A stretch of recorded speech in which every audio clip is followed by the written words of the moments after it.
Hello everyone. Today we'll be solving a problem which is related to your income from profession. This problem is sort of different.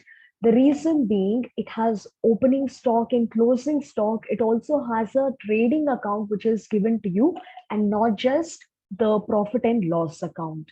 So anyway, the procedures are the same. We have two new items in our additional information, which is about opening stock and closing stock, which makes the entire problem different. So let's quickly get started with the problem. So the first one, you always start your problem. The heading is going to be, okay, let me just write down the heading, computation of computation of business income for the assessment year 2021 and 22. So you have particulars, amount column, and another outer amount column.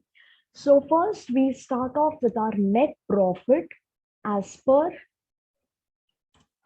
profit and loss account. Profit and loss account. So according to our profit and loss account, the net profit that is given to us is 1,66,650. So we will be writing the amount. The next one, you will be adding the expenses, inadmissible expenses that are debited to profit and loss account. So inadmissible expenses that are debited to profit and loss account.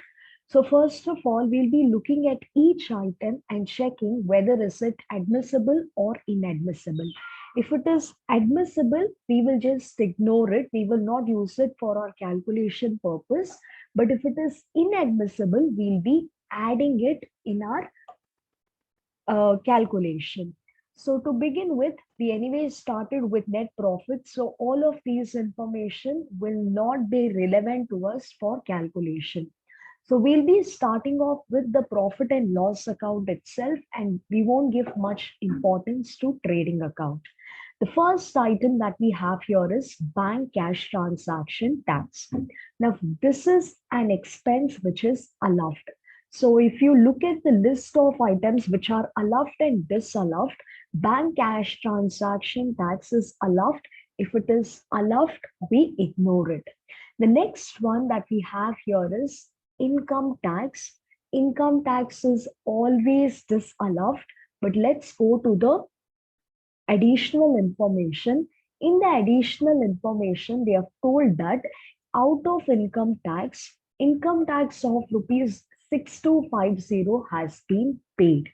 So whatever it is, whether it's paid or it is unpaid, or if it is income tax provision, it is always disallowed. So if it is disallowed, you will be adding it income tax, and the amount which is disallowed is 32,000. The entire 32,000 needs to be taken. You will not be deducting the amount which is paid, because our entire job is finding out how much is the income tax to be paid. So whatever they have been showing in your profit and loss account is not acceptable. So the entire 32,000 will be returned over here.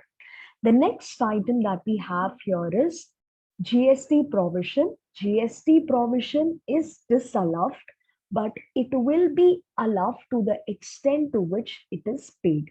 GST provision is disallowed, but if some amount has been paid, whatever amount is paid, that will be allowed and the remaining amount will be disallowed. So here 1250 is already been paid. Total GST provision is 16,000. Out of that, 1250 is already paid. The remaining or the unpaid amount becomes disallowed expense. So provision. So GST provision, it is 16,000 minus 1250, which will be equal to 14,750. The next item that we have over here is Technical know-how. Technical know-how is a capital expenditure. Purchasing a technical know-how purchased is a capital expenditure, and all the capital expenditure will be disallowed. So you will have to add it back. So here, technical know-how.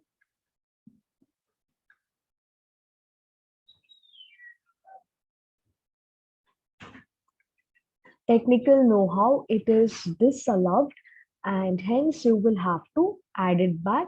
So the amount is 30,000 over here. The next item that we have here is interest on capital. Another important item which is disallowed is interest on capital. So we will be writing the interest on capital. Interest on capital, and the amount of interest or capital is 16,000 rupees, which is disallowed. The next one we have here is provision for bad debts. Any provision or any reserve for bad debts are disallowed. Bad debts are allowed, but provision for bad debts are disallowed. So, provision for bad debts are disallowed. The entire amount is disallowed, so it's going to be 6,500. The next item that we have over here is legal charges. Legal charges are definitely allowed. It is related to the business. It is admissible expense. But let's look at the adjustment. This legal charge include 500 rupees which you have paid for registration of land. Land is acquired for business, correct? But land is a capital expenditure. Whatever amount you're spending on purchasing the land, even the registration amount will be a part of capital expenditure, and none of the capital expenditure are allowed. Or in other words, it is disallowed. Legal expenses, to whatever extent you have used it for purchasing or registration of the land, even though if it is for business purpose, it will be disallowed because there is a capital expenditure which is involved. The next one is general expense is 7,000. So here, if you look at it, there is another adjustment. General expense include 2,500 paid as compensation to the employee whose service is detrimental to the interest of company. So you have paid an employee, you have fired an employee, and you've paid him compensation. You fired him because he's not good for the organization. So his interest or his actions are not in the best interest of the company. He was a harmful employee to the organization. So you fired him and you gave him compensation. Anything that you do to save your business or for the good of your business is acceptable. So compensation that you provide during retrenchment, compensation you provide to an employee whose service you're terminating, all of these are allowed. That's why we are not deducting or we are not showing it in our calculation because it is an allowable expense. So the next one is donation to university to social research and donation to approved scientific research association. So both of these are allowed, but initially it will be disallowed and later it will be allowed. So initially it will be disallowed. Initially you will have to add it, but later deduct it. So both will be adding it here. Donation to university for social research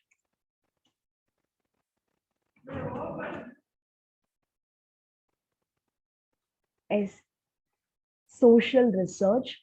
The next one, donation to scientific association.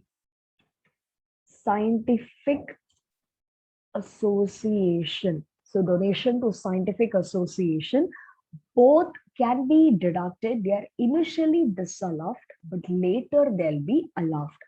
So the amounts are 6,000 and 5,000 respectively. So we will write down the amount 6,000 and 5,000 respectively. The next thing that we have over here is family planning expenses and charity to the poor boy. I'll be talking about both the items. Family planning expense and charity to poor boy are not related to the business. It is inadmissible expense. So if it is inadmissible, you will be adding it. So family planning expense, family planning expenses, and charity to poor boy.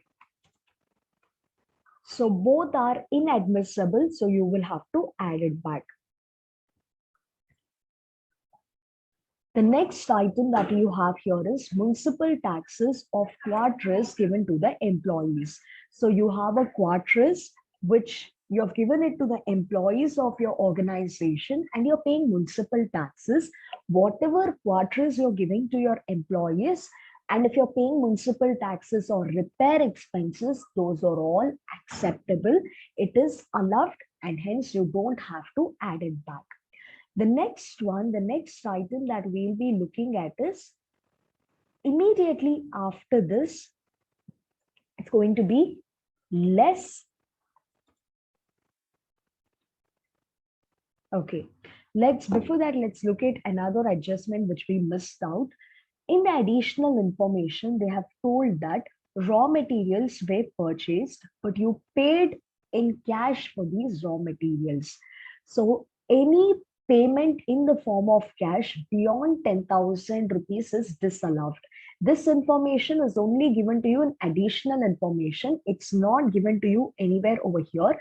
If told purchases is worth 2,40,000, but that purchases includes 30,000 which you have paid in cash. So whatever you pay in cash is disallowed. So purchase of raw material in cash,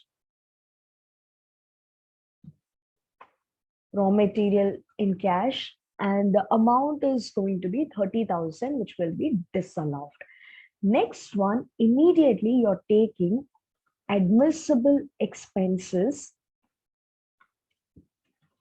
that are not debited to P&L account. So here we'll be including certain items. The first one is donation to university for social research, donation to scientific association, any donation to national laboratory, because these are the items which you will first add it and then you will be deducting the same.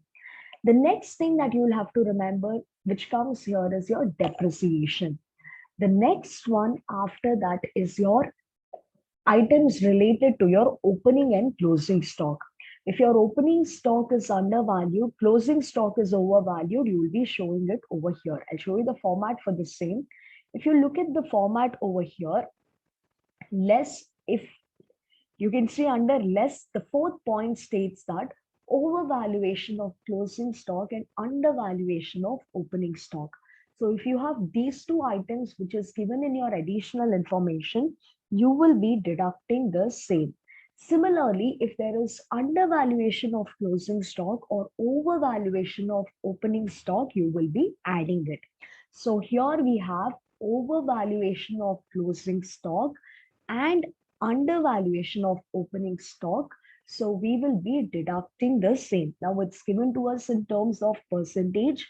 We will have to convert these percentage in terms of values to get the correct value. But before that, let's write two more items. The first one is donation to university for social research.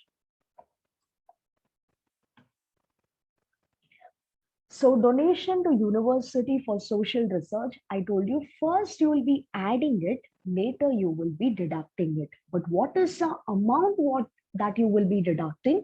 For that, again, I'll be showing a table. So you can see here, if you have donated any money to university or college for social or statistical research, 100% of that amount can be deducted. If you're donating it for a lab, it is 150%. If you're donating it for an in-house research, it's going to be 150%.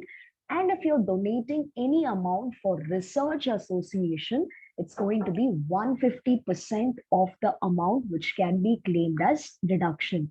Everything else is 150% for research purpose if you're donating, except for the donation or contribution you've made for social or statistical research, because that is 100%.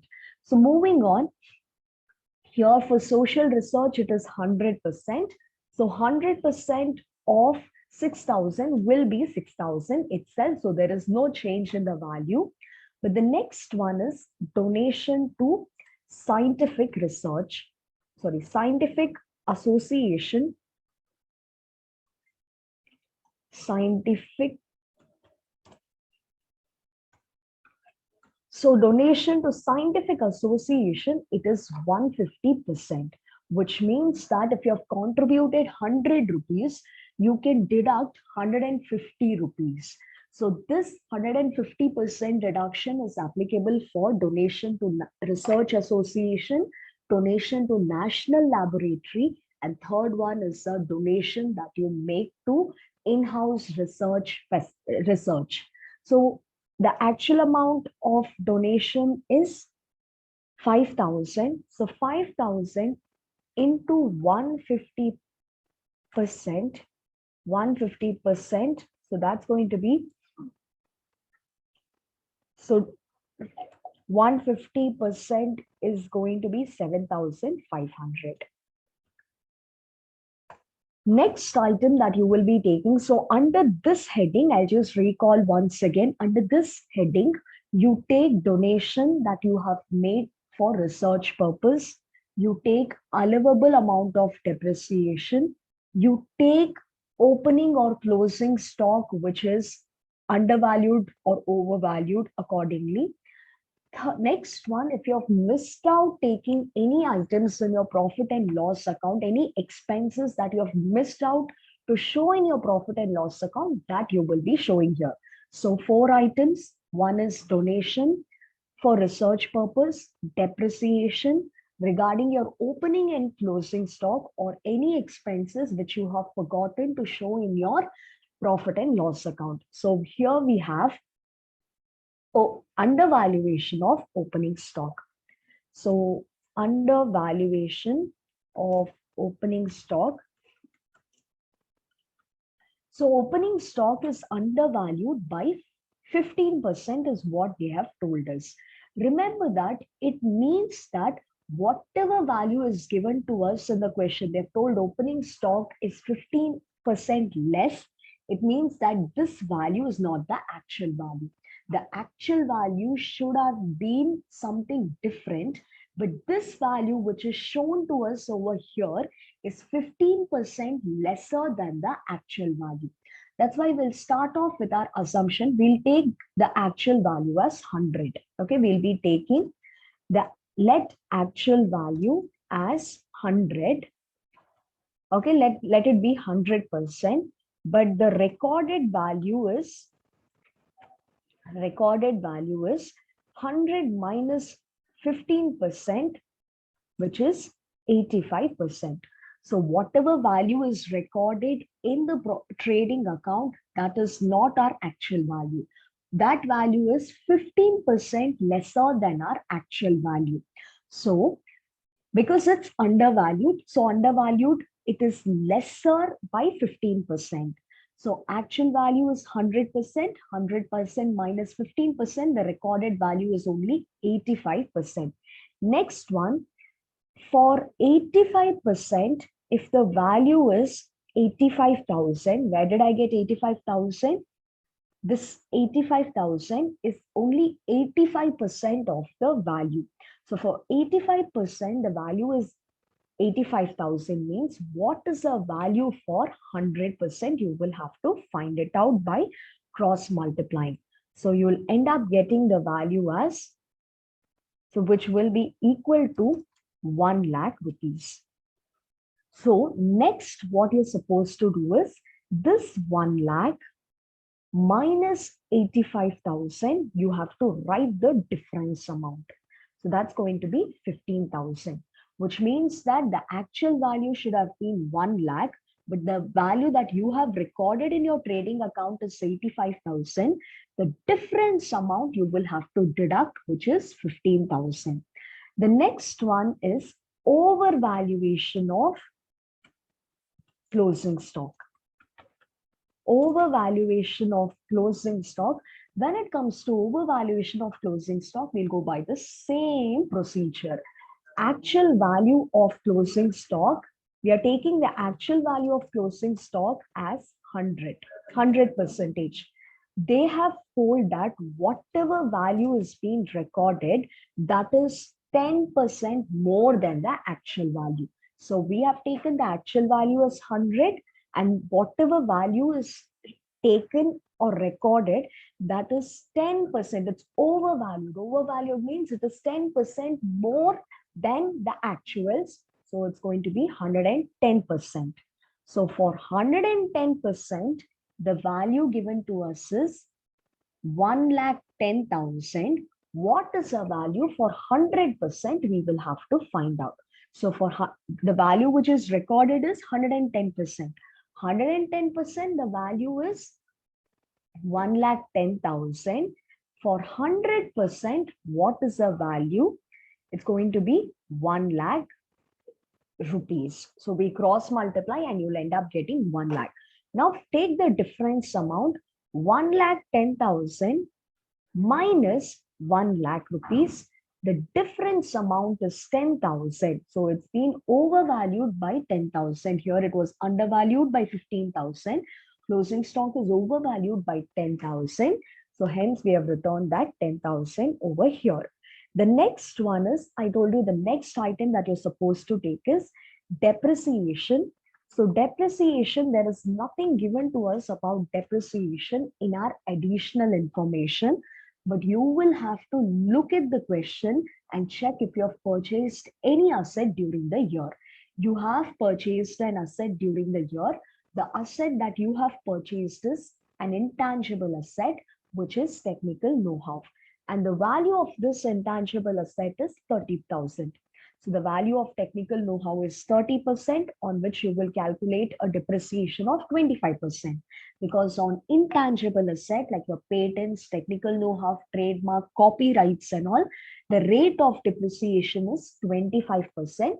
Nothing is given to us regarding the date when it was purchased, when it was put to use. So we'll directly calculate it with 25%, which is going to be 7,500.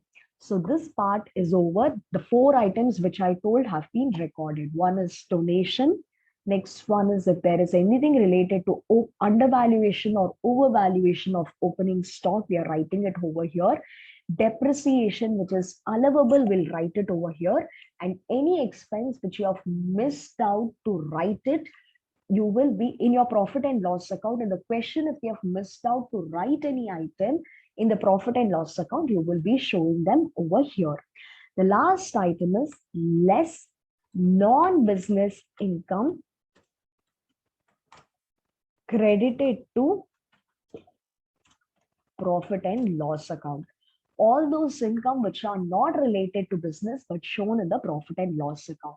The first item that we have is interest on debentures. That will be taxable under the head income from other sources and not TGBP. So we will be writing it over here. Interest on debentures.